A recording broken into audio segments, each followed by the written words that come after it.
l'exode de bois depuis Tyr jusqu'à Jaffo. Audio numéro 28.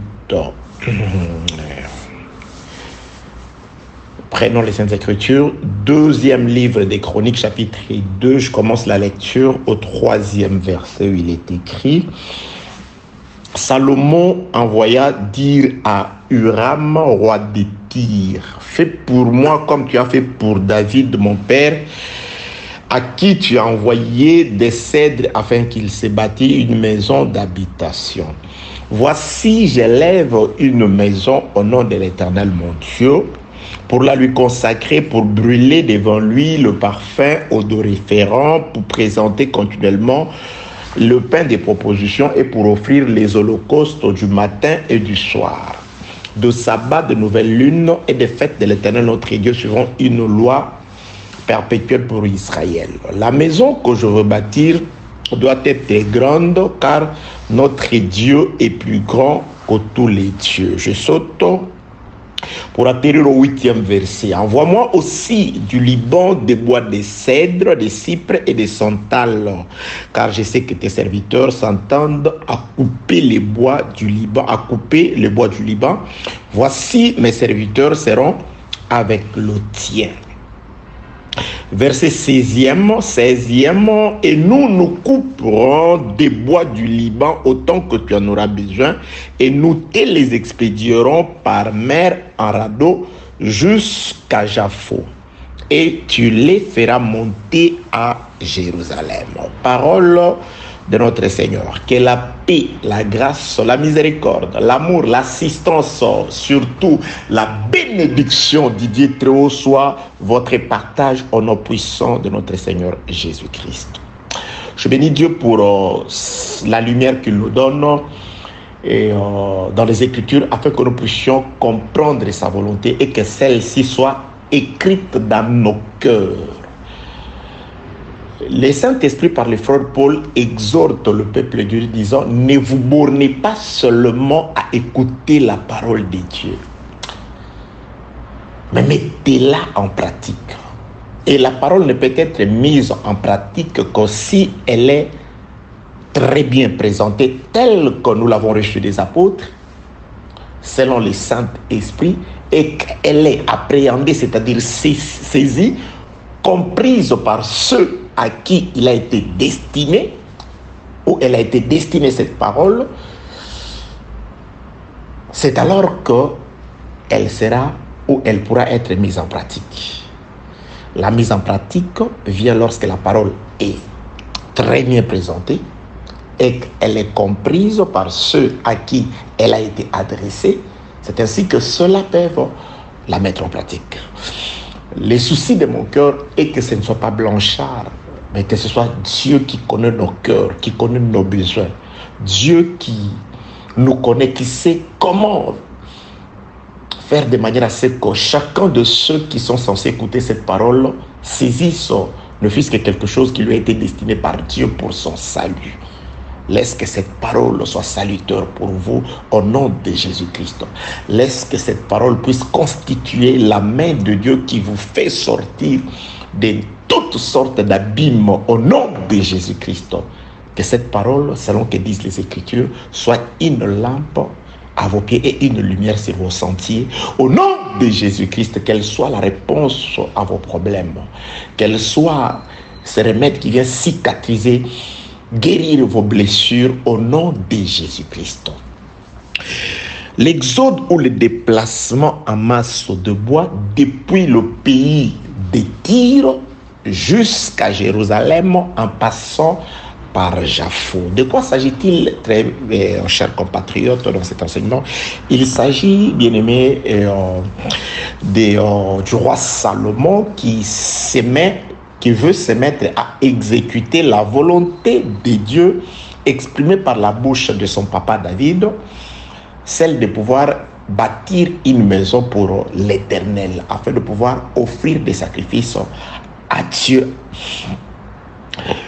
Pour exécuter cette maison, il va réaliser des actes prophétiques Premièrement, il commence par tourner son regard du côté des païens, du côté de Tyr. Tyr était une nation païenne, non, dirigée par un roi païen. Alors Salomon va regarder à ce roi païen qui se nommait Huram. Il lui fait une demande. Premièrement, il dit, j'ai besoin, il lui présente son projet, celui de pouvoir bâtir une maison à l'honneur de l'Éternel, et aussi sa volonté, sa demande, il la présente à Hiram. Premièrement, j'ai besoin d'un homme intelligent, habile, sage. Et à part l'homme habile, intelligent et sage, j'ai aussi besoin que depuis ton pays, que tu m'envoies 3 espèces de bois. Le bois type cèdre, type cypre et type santal. J'en ai besoin de ces 3 espèces de bois car je voudrais les utiliser pour construire une maison à l'honneur de l'Éternel mon Dieu. Nous sommes allés voir que tout ce que David, plutôt Salomon, est en train de réaliser, c'est l'expression de la volonté de Dieu exprimée par lui-même, par Dieu, selon que David l'a dit dans 1 Chronique chapitre 28, le verset 19, quand il dit « C'est par un écrit de sa main que l'Éternel Dieu m'a donné l'intelligence concernant tous les ouvrages de cette maison. » Donc, c'est pourquoi nous avons toujours dit, si Dieu vous envoie faire quelque chose pour lui, il ne vous laisse pas exploiter votre intelligence. Dieu sait que de l'intelligence de l'homme ne peut sortir que la mort. Parce que l'homme, dès le début, lorsqu'il a voulu réfléchir, en dehors de ce que Dieu lui a parlé, la mort est entrée, nous sommes tous morts. Il est allé manger ce qui lui a été interdit de manger, que la paix, la grâce et la miséricorde de Dieu soient faites pour nous. C'est pourquoi Jésus-Christ, dans son amour, il a tracé un chemin que nous sommes censés suivre. Ce chemin, c'est sa parole. Nous devons être obéissants à la parole si nous voulons atteindre Japhot. Que la paix, la grâce et la miséricorde de Dieu soient avec vous. Au nom de Jésus-Christ, une parenthèse très importante que nous avons toujours ouverte. Pour toi qui ne tombera que sur cet audio, si tu trouves attrayant ce qui est en train d'être dit en ces lieux, donc tu entreras en contact de celui par qui tu as reçu l'audio, par lui, il te sera fournit les audios manquants. Vous qui aimez la parole, vous qui aimez la vérité, vous qui nous témoignez cet amour et qui dit toujours que voilà, et ça vous édifie, vous êtes dans la joie lorsque ces audios vous parviennent. En tout cas, faites de même aussi pour les autres.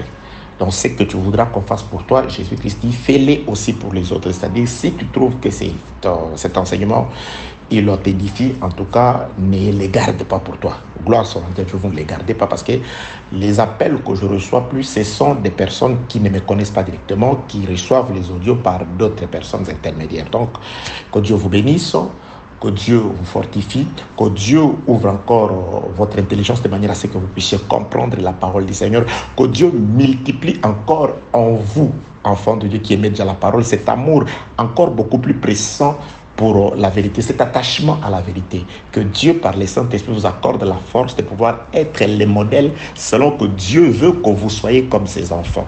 Paix de Dieu sur vous au nom de Jésus-Christ. Donc, bien-aimés dans le Seigneur, très chers compatriotes et concitoyens célestes, l'homme de Salomon regarde du côté de Tyr. Donc, il voudrait qu'on lui envoie un homme habile, ça nous avons mis entre parenthèses, nous les retournerons peut-être dans un autre enseignement, ainsi que le bois. Donc, nous parlons du voyage des bois. Vous voyez, donc l'exode de bois, ce sont ces bois qui sont attendus à Jérusalem. Donc, tantôt, j'étais en train de dire tout ce que Salomon est en train de faire.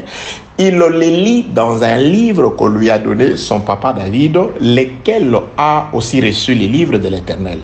Donc, les types de bois, leur provenance, tout c'est la volonté de Dieu. Donc, Salomon n'est qu'un exécutant de la volonté de Dieu. C'est pourquoi Jésus-Christ pouvait dire, les œuvres que je fais, ce n'est pas moi qui le fais, mais c'est mon Père qui est en moi qui le fait.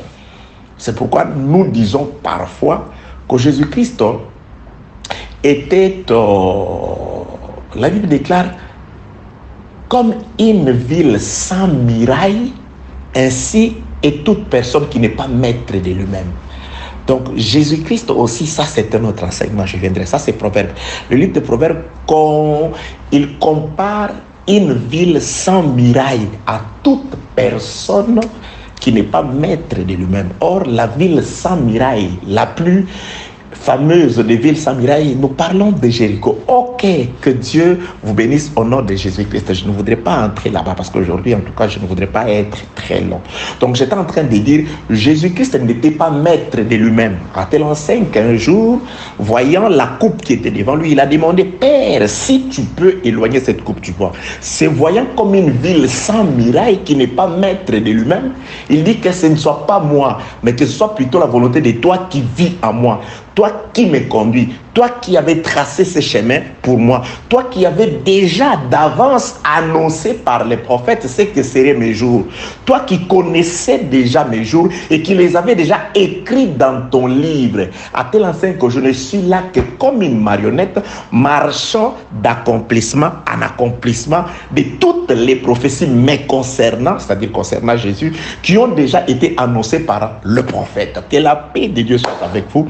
Au nom de Jésus-Christ. Donc Jésus-Christ était un exécutant parfait de la volonté de Dieu. Donc il était le premier et le seul athlète qui avait combattu respectant les règles. Il a respecté toutes les règles. Il n'en avait enfreint aucune. Jésus est le seul. Que Dieu soit loué, qu'il soit béni, c'est Jésus-Christ. Donc, bien aimé, ça c'est en résumé. Maintenant, le bois doit quitter Tyr, interpaïenne. Nous avons compris que parlant des bois par beaucoup de passages des Écritures, parce que ça, c'est l'audio numéro 28.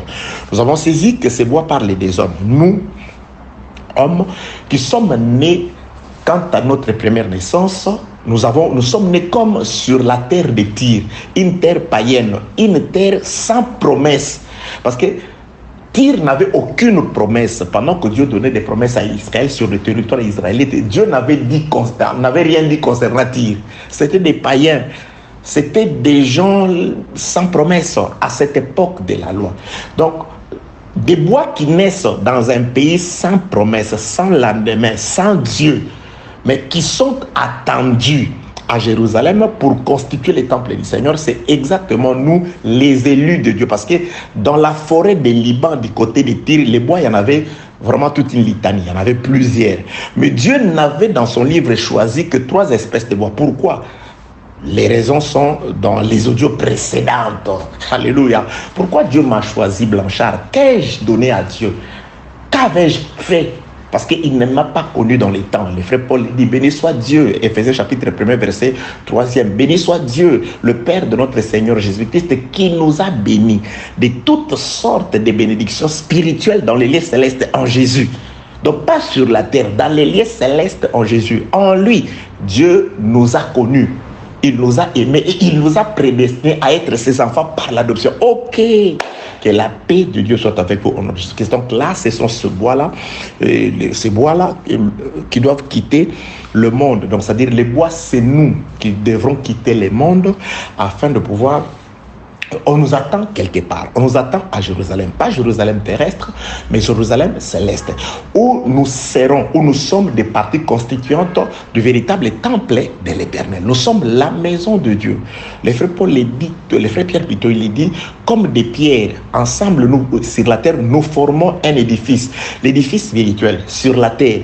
Mais au ciel, ce sera l'accomplissement. Donc, ensemble, nous serons le véritable temple dans lequel l'époux, la tête se posera, parce que nous sommes les corps, les temples. Les commanditaires, les commandants, les chefs, le maître, les directeurs, c'est la tête. Donc l'enlèvement, c'est ça, la réunion du corps encore sur la terre, avec la tête qui est au ciel. Que la paix de Dieu soit avec vous, au nom de Jésus-Christ. Donc, les bois doivent quitter le monde pour aller à Jérusalem. C'est ça, Salomon qui ordonne à ce qu'on puisse couper pour lui par des Sidoniens de bois et qu'on les lui envoie à Jérusalem. Alors l'itinéraire est tracé. Les bois devront être coupés à Tyr, séparés d'avec la terre de Tyr. J'ai insisté, c'est ça l'enseignement qui nous sépare de toutes sortes de mondanités, de tout ce qui n'a rien à voir avec Christ. L'enseignement nous donne ce dégoût-là du monde, cet empressement de pouvoir en tout cas quitter le monde et aller rejoindre le Seigneur. Donc les Tyriens nous coupent, les serviteurs du roi Uram nous coupe sur les territoires de Tyr.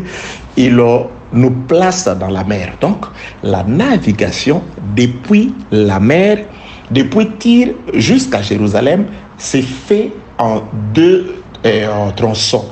Le premier tronçon s'est fait depuis Tyr jusqu'à Jaffo par la voie maritime, sous forme de radeaux, jusqu'à Jaffo.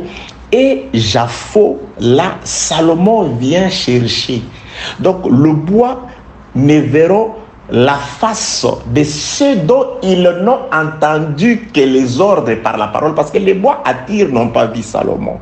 Salomon ne s'est pas déplacé depuis Jérusalem pour descendre à Tyr. Nous avons vu dans les Écritures qu'il a envoyé uniquement ses serviteurs qui se sont joints aux serviteurs tyriens ensemble, les gens qui sont partis de Jérusalem, qui sont descendus à Tyr, ensemble avec des Tyriens, ils ont coupé les bois d'après la parole de Salomon. Donc les Tyriens, le bois sur le territoire de Tyr, ils voient Salomon à travers ses ordres. C'est comme l'Église, bien aimée aujourd'hui. Nous voyons Jésus-Christ aujourd'hui, de nos jours, surtout nous qui sommes païens quant à la chair, nous sommes comme la maison du centenier romain qui dit: Seigneur, je ne suis pas digne que tu viennes chez moi, Salomon, que tu descendes à Tyr. Envoie seulement ta parole. Salomon dit: je voudrais bâtir une maison. Qu'on me coupe. Cette parole-là suffit pour que l'exécution soit réalisée par des serviteurs, de couper les bois afin de pouvoir les faire voyager jusqu'à Jérusalem.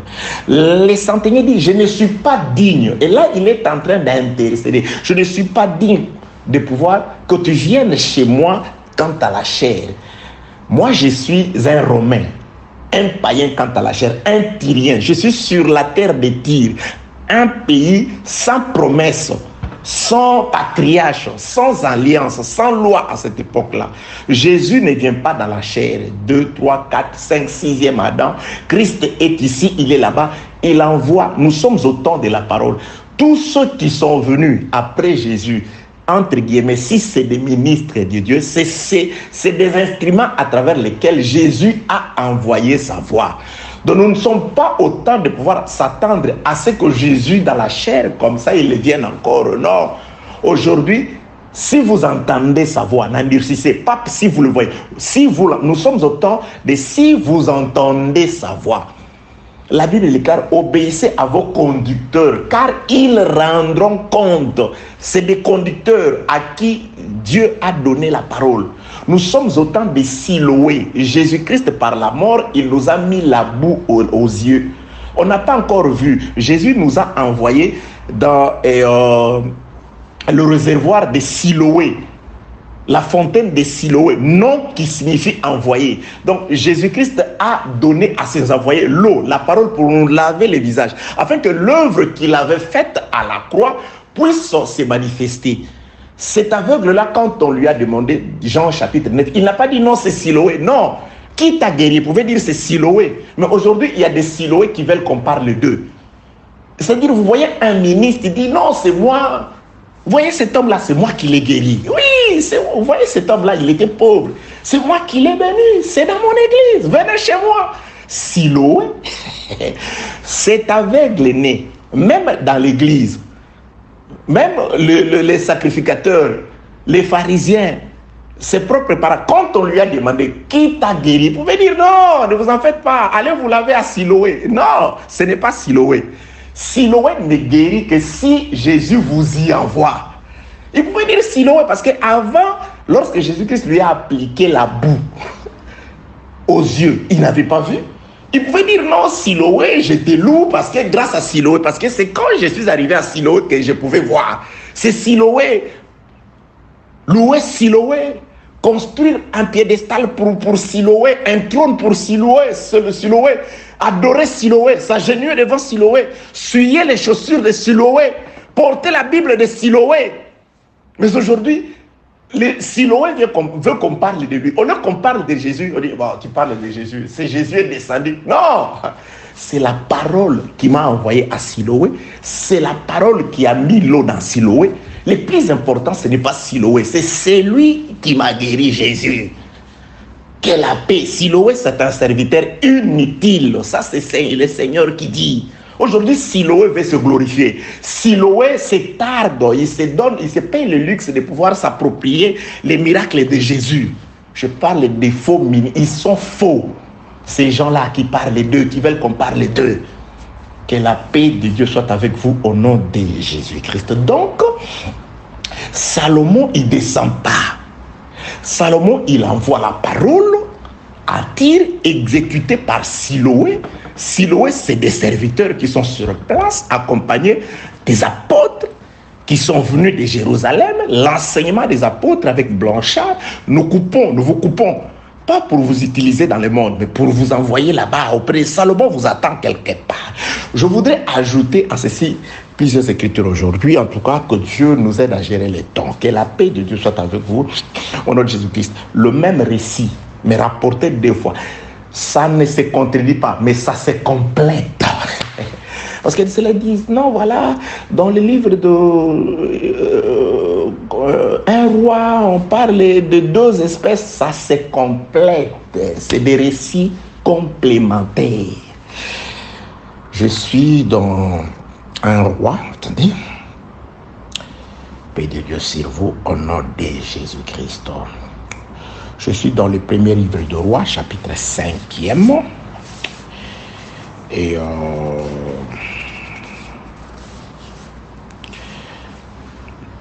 je commence la lecture au 8e verset. Et Huram fit répondre à Salomon: j'ai entendu ce que tu m'as dit, ce que tu m'as envoyé dire. Je ferai tout ce qui te plaira au sujet des bois de cèdre et des bois de cypre. Mes serviteurs descendront du Liban à la mer et je les expédierai par mer en radeau jusqu'au lieu que tu m'indiqueras. Et là, je les ferai délier. Et tu les prendras, et tu les prendras. Tu les prendras. Ce que je désire en retour, c'est que tu fournisses des vivres à ma maison. Ça, on a déjà étudié concernant les salaires des serviteurs. Ici, je suis allé chercher une petite parenthèse qui n'a pas été, une petite précision qui n'a pas été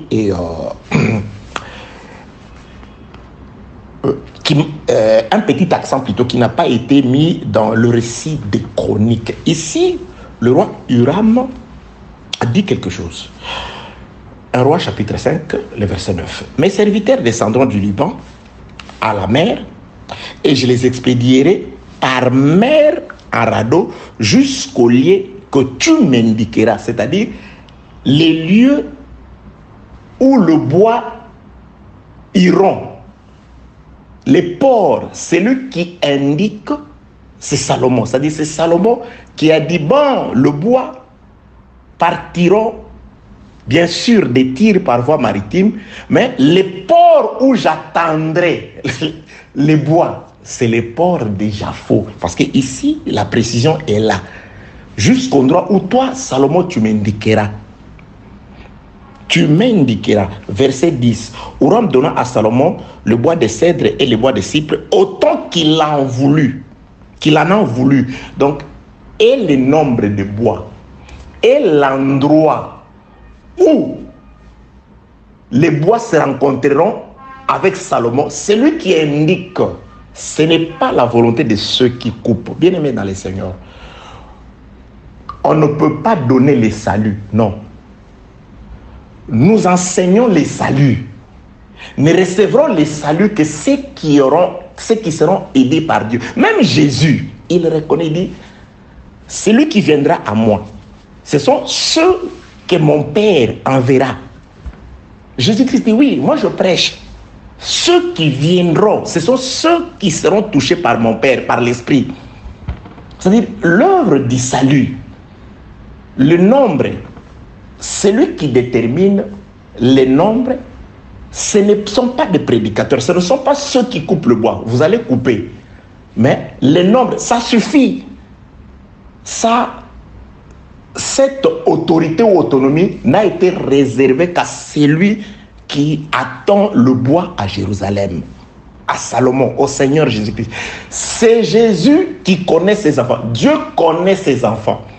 Le nombre de ses enfants, celui qui les connaît, c'est le Seigneur. La dernière brebis, la 100e brebis, celui qui sait où elle se trouve, c'est le Seigneur.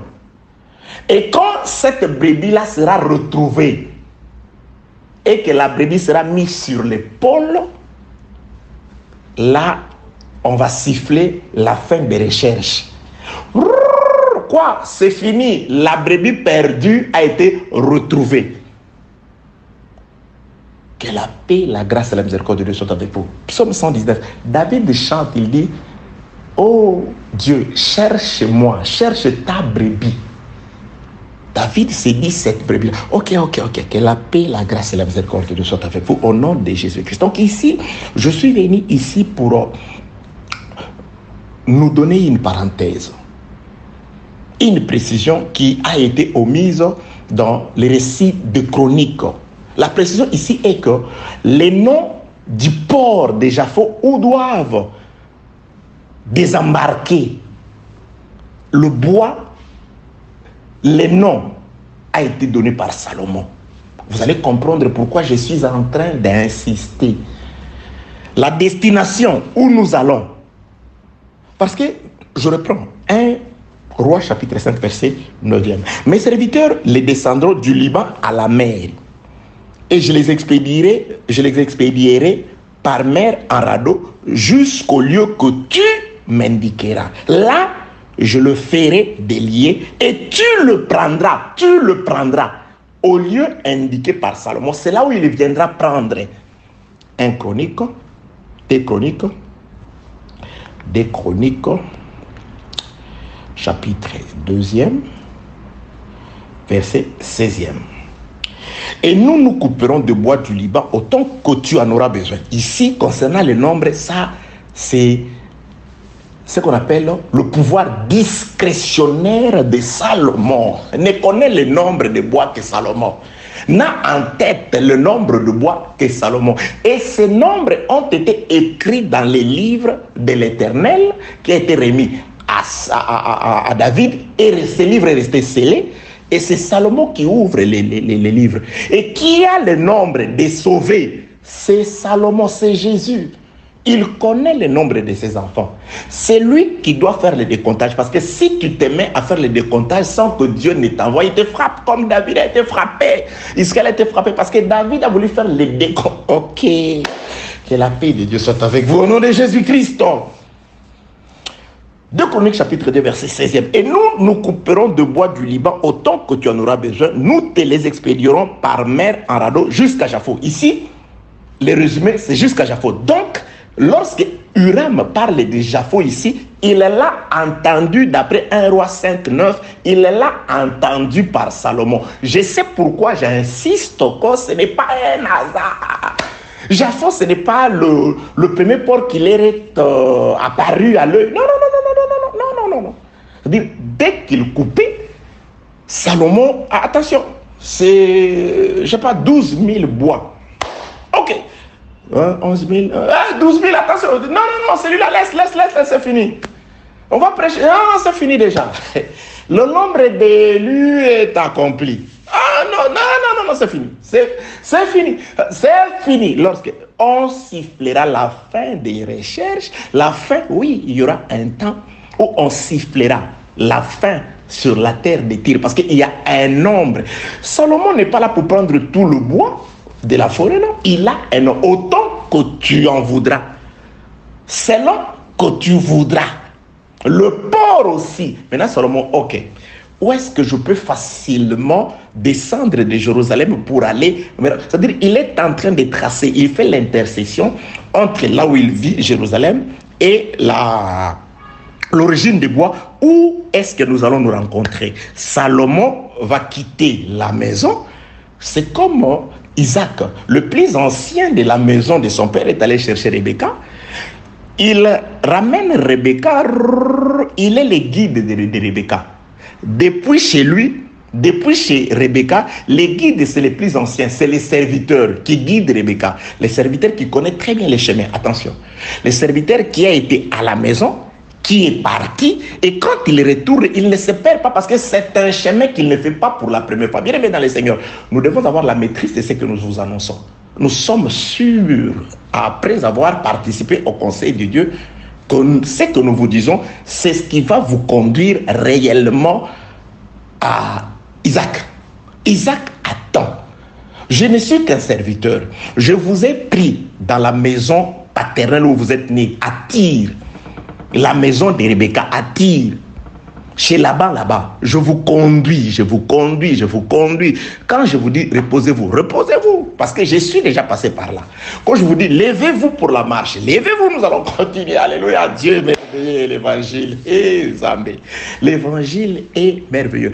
De là jusqu'au... Ce n'est pas le plus ancien de la maison d'Abraham qui va prendre Rebecca, la conduire jusque dans la tente de Sarah là-bas. Non, non, non, non. Son chemin, son travail, son ministère s'arrête quelque part, dans un champ. Dans un champ, la fin de la mission du plus ancien de la maison d'Abraham correspond au visage d'Isaac qui se rencontre avec son épouse. Lorsque l'épouse envoie l'époux, c'est fini. Là, le ministère du plus ancien des serviteurs est fini. Lorsqu'on arrivera à Japho, les Écritures disent, là, tu le chercheras et tu le feras monter. Là, ce ne sera plus les serviteurs. Non, voilà, j'ai été avec vous, c'est moi. Non. Les serviteurs, il y a un lieu où les serviteurs sont censés conduire les bois, où les plus anciens étaient censés conduire. Ils savaient où est-ce que je vais retrouver mon Seigneur. Ils pouvaient l'égarer et le faire passer. Non, non. Ils savaient. Dans la mission qui était la sienne, était aussi écrit l'endroit où il devait amener l'épouse du fils de son Seigneur, d'Isaac. Il y a des gens, j'ai dit, quand ils prêchent, certes, je me retrouve pas, mais il amène le peuple où? Bien aimé, enseigner. Vous dites, vous enseignez, mais parfois vous faites des exhortations ou des prédications. L'enseignement, c'est une suite, bien aimé, c'est donner vraiment de la connaissance sur un sujet.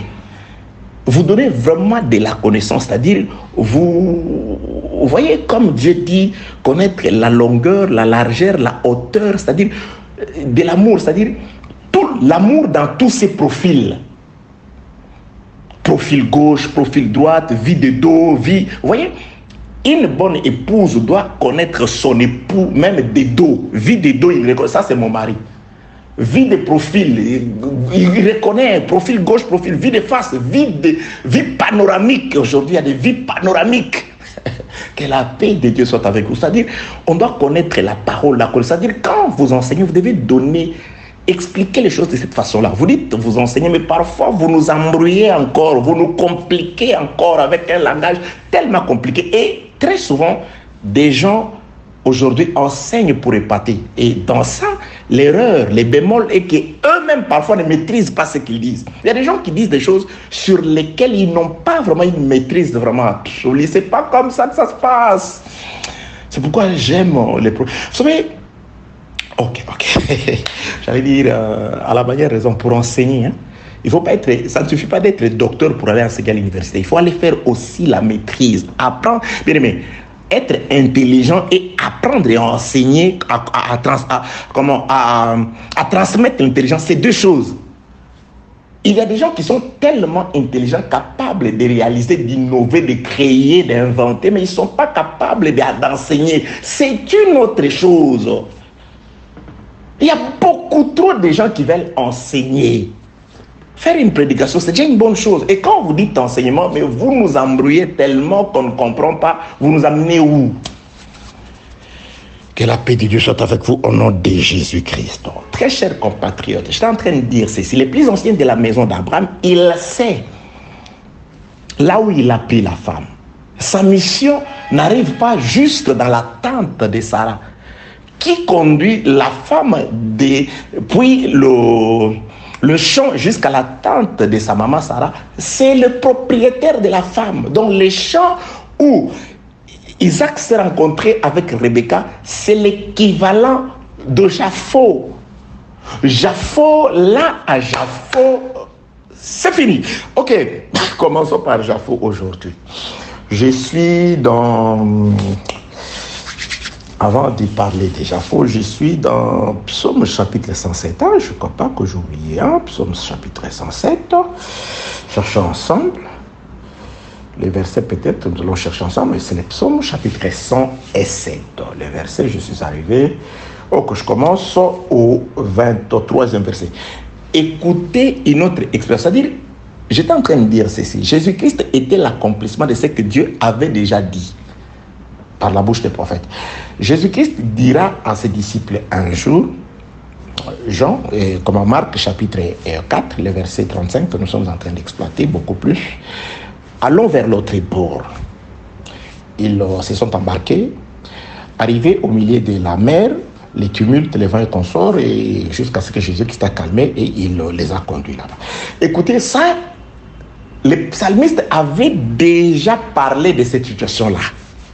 Il avait déjà prophétisé sur cette situation-là. Les psalmistes avaient déjà prophétisé sur cette situation-là.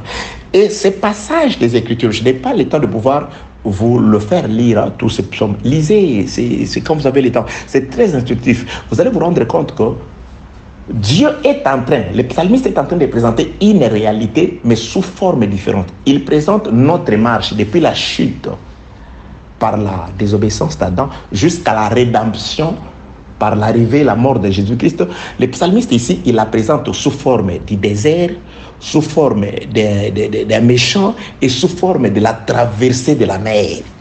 Vous verrez, donc c'est-à-dire, psaume 107, du 1er au 9e verset, vous verrez, c'est la même chose qui est répétée du 10e au 14e, ainsi de suite. Bon, ok.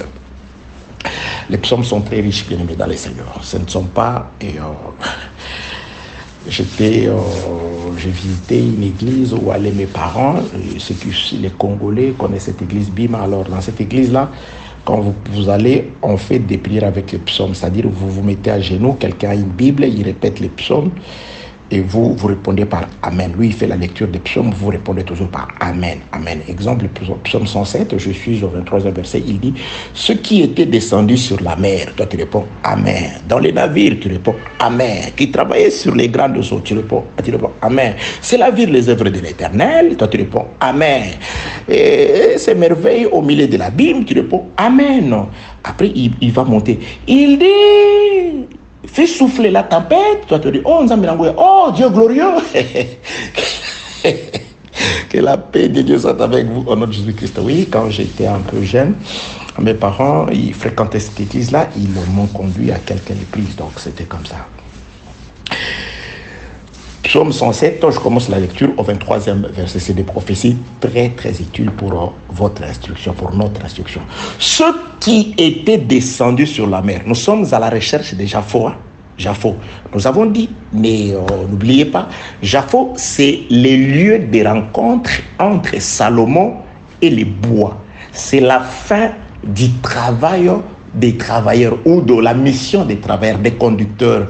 C'était comme les chants qui a sonné la fin du ministère des plus anciens de la maison d'Abraham. Parce que là, c'était fini, il a présenté la femme, voici, comme le frère Paul le dit dans le 2 Corinthiens chapitre 11, du 1er au 3e verset.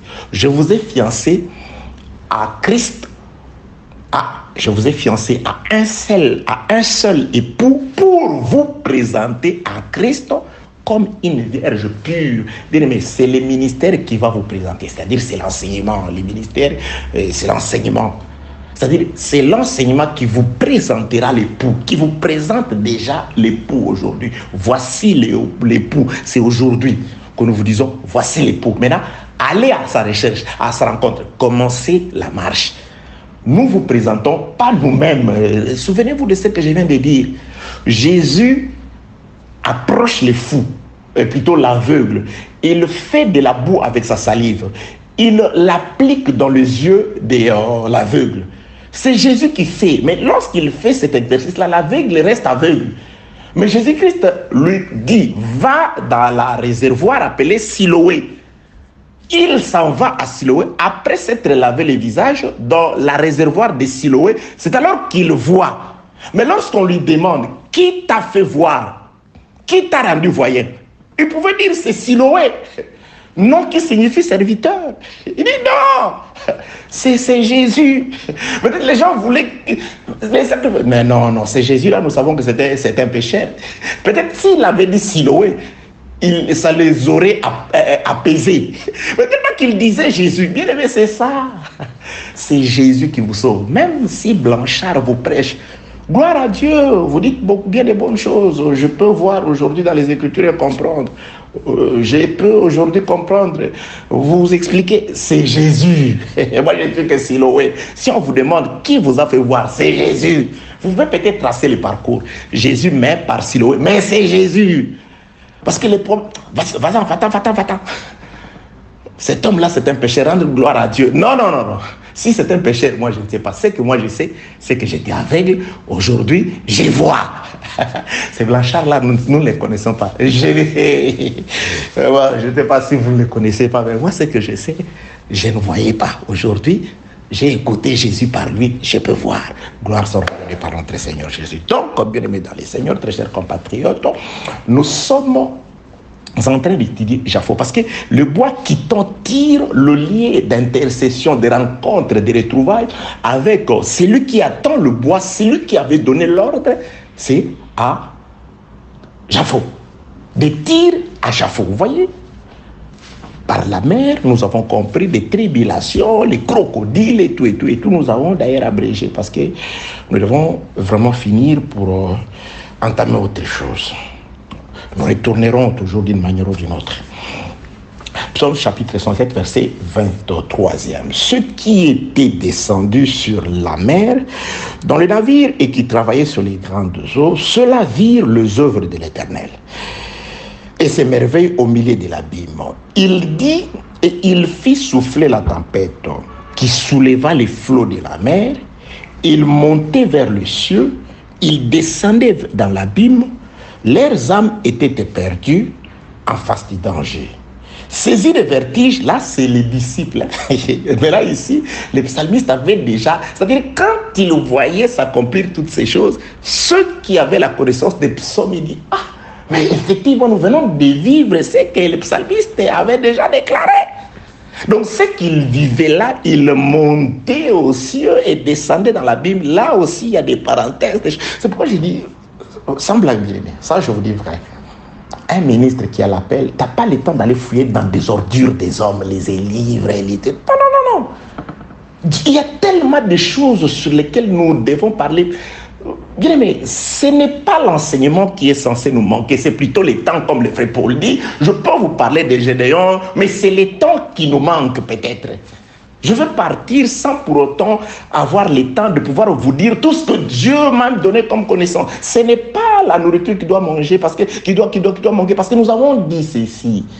Une fois que la veuve de Sarepta avait servi la nourriture qui avait vaincu la famine, la poignée de farine plus l'huile qui est passée par 2 bois, l'œuvre de la croix, Jésus rempli du Saint-Esprit, Jésus sur lesquels l'Esprit est descendu sous forme de la colombe, ça c'est la poignée d'huile, la poignée de la farine avec un peu d'huile dans la cruche, passant par 2 bois qui a été ramassé par la veuve de Sarepta. Lorsque Élie mange, c'est-à-dire lorsque Dieu agrée ses sacrifices qui est passé par 2 bois, les sacrifices de la croix, quand Dieu a agréé, Noé, j'ai agréé les sacrifices, arc-en-ciel, il n'y aura plus de destruction, il n'y aura plus famine, il n'y aura plus mort d'homme. Pourquoi? Parce que lorsque Noé est sorti de l'arche, il a offert, il a sniffé, il a senti l'odeur, il dit non, Dieu s'est repenti, je ne ferai plus de mal. Il a établi l'arc-en-ciel, bien-aimé. Le Saint-Esprit aujourd'hui, c'est parce que Dieu a agréé le pain qui avait vaincu, la seule portion de la nourriture qui est restée, pendant que tout était englouti par la famine. L'huile et le vin ont résisté jusqu'à ce que Élie vienne. ça a été sacrifié à la croix. Jésus-Christ, les derniers survivants sur la terre. Gloire soit à Dieu, nous étions tous morts. Et si Jésus était aussi mort, bien aimé, le chef-d'œuvre de Dieu serait perdu, Adam serait perdu. Mais il fallait qu'un seul grain descende, meure, afin de faire renaître les autres grains qui étaient saisis sous terre par la mort. Jésus-Christ nous a fait ressusciter d'entre les morts. Alléluia. Dans la maison de la veuve, il ne manquera plus jamais la farine et l'huile. Comment, pasteur, tu manques à dire, tu commences à quémander ça et là, à fouiller des ordures, à ramasser des choses sans importance, à les dire à l'église. Tu commences à exploiter l'intelligence humaine. Que Dieu soit loué. Donc, si Jésus a été agressé, que Jésus ne manquera pas, la parole ne manquera pas. Jusqu'à ce qu'il pleuve, les bons temps que nous allions, la parole ne manquera pas. Les hommes de Dieu ne manqueront pas à dire. Ça coulera toujours. Comment tu fais? Je ne sais pas ce que je fais, mais je suis comme lié à une fontaine. Ça doit couler. Alléluia. Que Dieu soit loué. Ceux qui étaient descendus, psaume 107, j'étais en train de dire que les apôtres, Luc chapitre 4, verset 35, sont en train de vivre ces choses ici. Ce qu'ils vivent, c'est l'accomplissement d'ici. Ceux qui étaient descendus sur la mer, psaume 107, 23e verset, 24e verset, ceux-là virent les œuvres de l'Éternel et ses merveilles au milieu de l'abîme. Il dit, il fit souffler la tempête, il souleva les flots de la mer, il montait vers les cieux, il descendait dans l'abîme, leur âme était éperdue en face du danger. Saisi de vertige, il chancelait comme un homme ivre, comme un homme ivre. Comme un homme ivre, là, c'est aussi terrible ça. Comme un homme ivre. Il y a un passage de l'Écriture qui dit un homme ivre est comme une cabane qui est en train d'emporter. Ok. Psaume 57, verset 27. Saisi de vertige, il chancelait comme un homme ivre. Toute leur habileté était anéantie. Dans leur détresse, ils crièrent à l'Éternel, réveille-toi. Ils crièrent dans leur détresse. Cela ne t'inquiète pas que nous périssons. Donc, essa é o côté de só kufa. Não está fazendo nada da forma que estamos a morrer. Queremos morrer.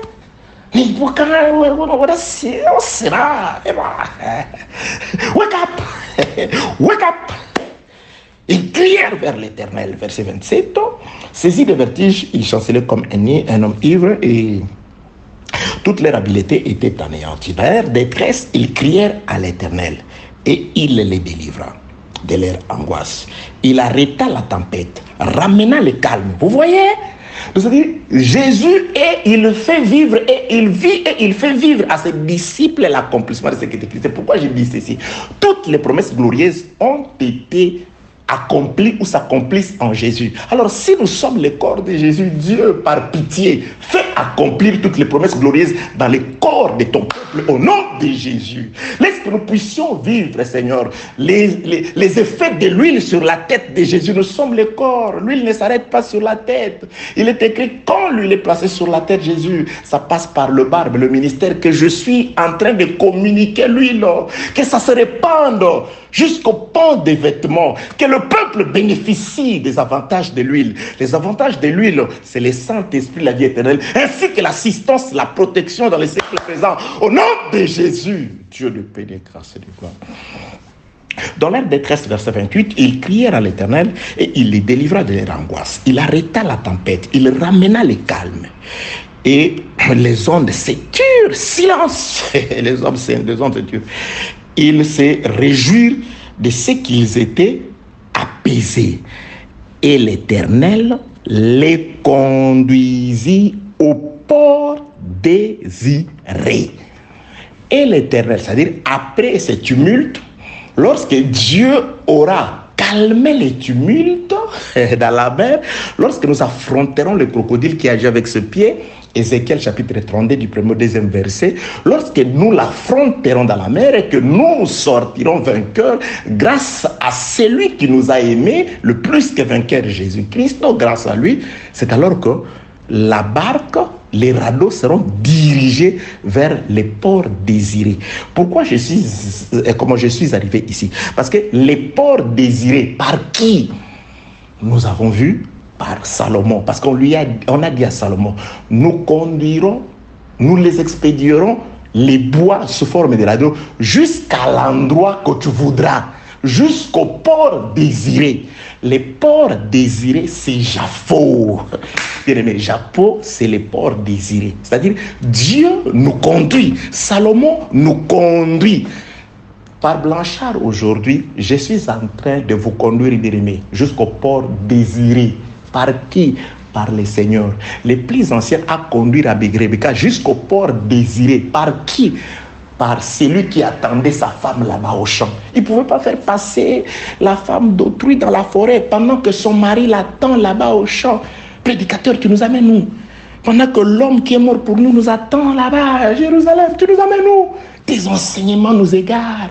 Tes enseignements nous retiennent à tir au monde. Tu nous conduis où?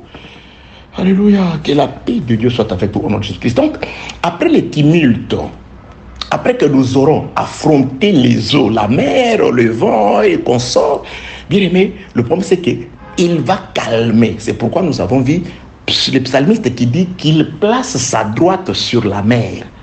La droite, la main de Dieu qui est sur la mer, c'est ça l'œuvre du ministère qui empêche le ministère de l'iniquité afin qu'il n'apparaisse qu'à son temps. Lorsque nous serons passés et que la main de Dieu sous laquelle nous nous humilions, l'œuvre du ministère qui agit dans l'église protégeant les disciples qui sont dans la barque, quand nous serons passés, c'est alors que celui qui est dans la mer, Apocalypse chapitre 17, il sortira de l'abîme pour aller faire la guerre à l'agneau avant d'être anéanti à Armageddon. Mais pour le moment, il est là. Il est en train de nous troubler. Nous faisons ce mouvement. Nous montons, nous descendons, turbulence, nous sommes dépaysés, comme dit le frère Paul. Nous sommes pressés, mais non réduits à l'extrémité. Nous sommes comme abandonnés, mais non perdus. Il ne nous a pas laissés, il ne nous a pas abandonnés. Il est avec nous. Au moment opportun, il dira à l'eau de se calmer. Et quand il va apaiser la mer, nous allons nous réjouir. Et lui, l'objectif, c'est qu'il nous dirigera vers Japhot, qui est le port désiré. C'est quoi Japhot? Aujourd'hui, où je vous conduis, le port désiré, il désire que je vous conduise où? Il désire que je vous conduise où? Éphésiens chapitre 4e. Éphésiens chapitre 4e. Vous allez apprendre. Là où il veut que nous vous conduisons. Lui, il veut que nous vous conduisons. Éphésiens, le verset connu de tous. Éphésiens chapitre 4e. Je commence la lecture au 11e verset. Il a donné les uns comme apôtres, les autres comme prophètes, les autres comme évangélistes, les autres comme pasteurs et docteurs. Pour, écoutez, vous êtes ministre. Ah, bien aimé, c'est ton frère un ministre. Ok. Ah, on a fait des ministres. Ah, on a imposé. Ah, c'est des ministres. Ouais, c'est les ministres. C'est quoi la mission qu'on vous a donnée? La mission, c'est de prendre les bois, de les couper d'abord, les mettre dans l'eau, de là jusqu'au port désiré. 1 Chronique chapitre 5 verset 9, il a désiré que nous puissions amener les bois où pour que nous soyons conduits, parce que nous sommes aussi les bois nous-mêmes. Quoique coupés, nous faisons aussi partie de ces bois qui sont attendus par Salomon à Japhot. L'objectif, c'est Japhot. Ça, c'est dans l'ombre. L'objectif, lui, c'est Rebecca dans les champs. Il doit passer par les champs. Rebecca verra les autres choses après. Les merveilles de la cité où vivait Isaac après. Mais d'abord, c'est dans les champs, parce que son mari l'y attend. Il est là, il nous attend. Et ici, tu le prendras, il nous attend à Japhot. Alors maintenant, dans la pratique comme ça, Blanchard, quand je vous prêche, c'est où le Japhot? Ça, c'est la question qui me revient, qui me sont posées. Qui me posait plutôt la question. Je prends Éphésiens chapitre 4, le verset 11e. Il a donné aux uns, il a donné les uns comme apôtres, les autres comme prophètes, les autres comme évangélistes, les autres comme pasteurs et docteurs. Japhos. C'est quoi Japhos? Pour le perfectionnement des saints. Ah, donc, Japhos, c'est la perfection. Oui, tu ne peux pas voir Dieu aussi longtemps que tu n'as pas encore... Bien aimé, c'est que l'œuvre du ministère est en train de faire aujourd'hui. Nous sommes en train de conduire l'épouse. Je ne dis pas tout le monde. Il y a des bois qui resteront là-bas, qui seront détachés. Ils ne sont même pas attachés au Japhos. Ils se détacheront. Nous allons juste les utiliser pour nous réchauffer pendant l'hiver en cours de route. Mais Salomon ne vous attend pas parce que vous ne faites pas partie des 3 espèces que Salomon attend. Vous n'êtes ni cypre, ni cèdre, ni santal. Donc, vous en faites pas. Vous y resterez. Mais l'épouse est en train d'être préparée. Nous avons, l'église, les choses ont changé. Restez dans ces choses-là. Aujourd'hui, il y a beaucoup de faux pasteurs qui vous disent que du temps de Paul et les autres, même des prophètes, il y en avait depuis. Comme il y a eu des faux prophètes, il y en aura toujours. Des faux docteurs, il y en a eu, il y en aura toujours. C'est rien de nouveau. Sinon, rien de nouveau. Ce qui est, c'est ce qui a été, c'est ce qui sera. Rien de nouveau. Mais Dieu et son Église continuent son bonhomme de chemin vers la perfection. Verset 12e. Pour le perfectionnement des saints. Écoutez. En vue de l'œuvre du ministère et de l'édification du corps de Christ. Vous allez comprendre. Jusqu'à ce que nous soyons tous parvenus à l'unité de la foi et de la connaissance du Fils de Dieu.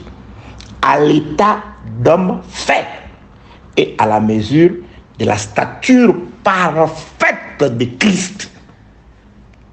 Le voyage dans la mer nous conduit à l'état de la stature parfaite de Christ. Bien aimé, l'enseignement chaque jour doit t'ouvrir les yeux, doit te circoncire, doit t'éclairer, t'illuminer, enlever chaque jour, te conscientiser encore, te séparer des erreurs, des mondanités. La perfection, c'est ça, Japhos, notre destination. C'est là où je veux vous conduire, bien-aimés dans le Seigneur. Je ne vous conduis pas seulement à trouver agréable aux oreilles ce que j'ai dit, mais que ça pénètre en vous, que ça vous transforme de là où vous êtes. Je bénis Dieu pour certaines personnes qui disent, j'avais écouté, mais j'écoute les audios, je ne t'ai jamais vu, mais ça me fait des... Que ça te fasse changer, que ça te fasse réaliser l'exode, que ça te fasse déplacer des tirs vers Japhos. Il nous attend à Japhos dans la perfection. Nous continuons avec la lecture des Écritures. Jusqu'à ce que verset 13e, nous soyons tous parvenus à l'unité de la foi et de la connaissance du Fils de Dieu, à l'état d'homme fait à la mesure de la stature parfaite de Christ, afin que nous ne soyons plus, écoutez, les enfants flottants et emportés à tout vent de doctrine.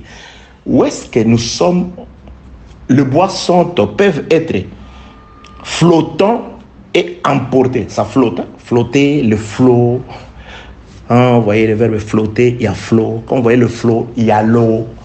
C'est-à-dire, dans l'eau, on pouvait flotter, mais sous forme de radeau, nous sommes tellement les uns attachés aux autres qu'on peut flotter, mais on ne sera pas emporté par toute espèce, par tout vent de doctrine.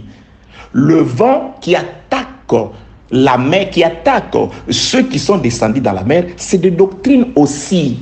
Mais quand un homme a atteint la stature parfaite de Christ, la connaissance exacte de Jésus-Christ, c'est-à-dire les bornes sont placées de manière solide et fixe, bien-aimé dans le Seigneur, une telle personne, il ne fera jamais naufrage. Il ne sera jamais emporté. Parce qu'il est soudé. Il connaît l'objectif. La direction, c'est Japhos. Le port désiré, c'est Japhos. Ce n'est pas un autre port. Ce n'est pas la richesse de ce monde, c'est Japhos. La perfection, l'unité de la foi, la stature parfaite de Jésus-Christ. Verset 14, afin que nous ne soyons plus des enfants flottants et emportés à tout vent de doctrine par des tromperies d'hommes, par de ruses dans le moyen des séductions, des tromperies d'hommes qui font passer leurs pensées pour la doctrine, par des ruses, des gens qui organisent des enseignements, pas pour instruire, mais parce qu'ils veulent s'en mettre les poches pleines. Ils veulent s'en mettre plein les poches, des cupides, des séducteurs.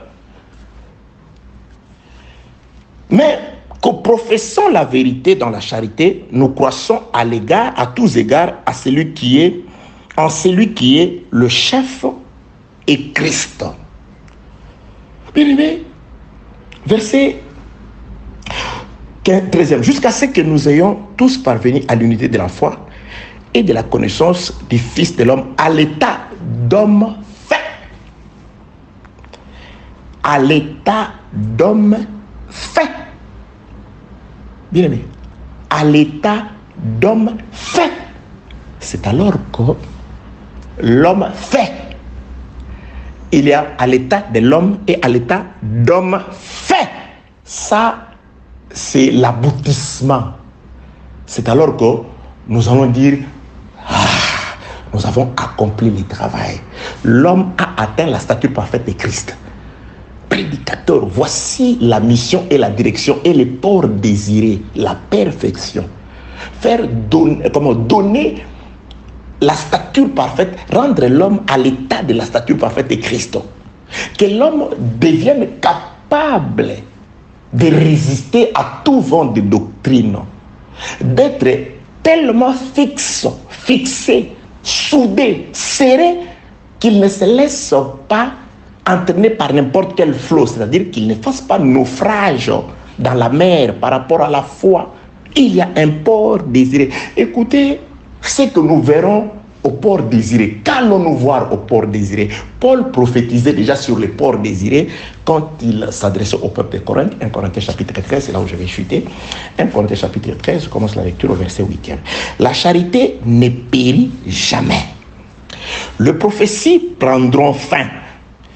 Les langues cesseront. La connaissance disparaîtra. Car nous connaissons en partie et nous prophétisons en partie. Ça, ce n'est pas une excuse pour dire des erreurs. Tu exposes des erreurs, on t'en fait la remarque que nous connaissons en partie. Ta partie, c'est-à-dire chacun doit bien maîtriser sa partie. C'est pourquoi que chacun reste dans sa partie. Il ne faut pas chercher à copier la partie de l'autre. C'est là qu'elles s'introduisent les erreurs. Ta partie là, tu dois bien la maîtriser. C'est comme dans une maison. Chacun a un peu sa responsabilité. Quand vous allez chercher de l'argent, peut-être que votre femme reste. Elle ne peut pas dire non, voilà, toi, va chercher, fais-le bien, ta partie. C'est comme dans un orchestre, chacun joue sa partition. Que chacun, oui, ensemble, ça forme ce qu'on appelle un orchestre. Mais est composé de plusieurs musiciens. Vous avez le saxophoniste est là, le guitariste est là, et je sais pas, percussionniste, un sou, drum et tout. Chacun joue sa partie. Très bien. Nous connaissons en partie. Oui. Toi, tu joues à la guitare. Joue-la à la perfection. Ou joue-la à la perfection. Toi, tu as, je sais pas, la cymbale. Fais-la à la perfection. Toi, tu es là-bas, tu fais, je sais pas, que chacun joue sa partition à la perfection. Ok. Car nous connaissons en partie, 1 Corinthiens chapitre 13, verset 9. Car nous connaissons en partie et nous prophétisons en partie. Mais quand Japho, entre parenthèses, ce qui est parfait sera venu, ce qui est partiel disparaîtra. C'est-à-dire, quand on est encore depuis Tyr jusqu'à Japho, il y a ce qui est partiel. Nous n'avons que deux serviteurs, bien sûr, qui exécutent la volonté de Salomon, qui ont sur des bouts de papier, je crois, ou des livres, la volonté de Salomon. Il avait dit ceci, voilà ces bois, c'est ici. Voilà comment nous allons conduire ces bois. Voilà le port. C'est des navigateurs qui ont les GPS dans la tête, qui connaissent la direction du port. Les ports, c'est les ports désirés. Mais nous ne connaissons Salomon qu'en partie. Parce que nous ne l'avons jamais vu. C'est ce qui est partiel pour le moment. Écoutez comment le frère Paul explique. 1 Corinthiens chapitre 13, verset 10. Mais quand ce qui est parfait sera venu, ce qui est partiel disparaîtra. Lorsque j'étais un enfant, je parlais comme un enfant, je pensais comme un enfant, je raisonnais comme un enfant, mais lorsque je suis devenu homme, j'ai fait disparaître ce qui est de l'enfant. Aujourd'hui, nous voyons au moyen d'un miroir d'une manière obscure. Mais alors, lorsque nous serons à Japho, entre parenthèses, mais alors, nous verrons face à face. Aujourd'hui, je connais en partie. alors je connaîtrai comme j'ai été connu. Tu vois, comme le Seigneur nous connaît aujourd'hui, il te connaît, il connaît ce que tu fais, c'est-à-dire, tel que lui nous connaît aujourd'hui, c'est de cette façon-là, c'est de cette connaissance-là que nous aurons demain. Des choses partielles disparaîtront. Aujourd'hui, on le voit comme à travers un miroir, le reflet de la parole. Nous regardons dans ce miroir qui est la parole, où nous voyons son visage reflété. Mais ce jour-là, le miroir disparaîtra. À Jaffo, la perfection, lorsque ce qui est partiel disparaîtra, le ministère de Blanchard prendra fin. Nous les verrons face à face. Et c'est celui-là qui nous prendra. Et quand nous aurons la stature parfaite de Christ et que nous le verrons, c'est alors que lui nous prendra ce qu'on appelle l'enlèvement pour nous conduire à Jérusalem. Que celui qui a créé les cieux et la terre vous bénisse au nom de Jésus-Christ.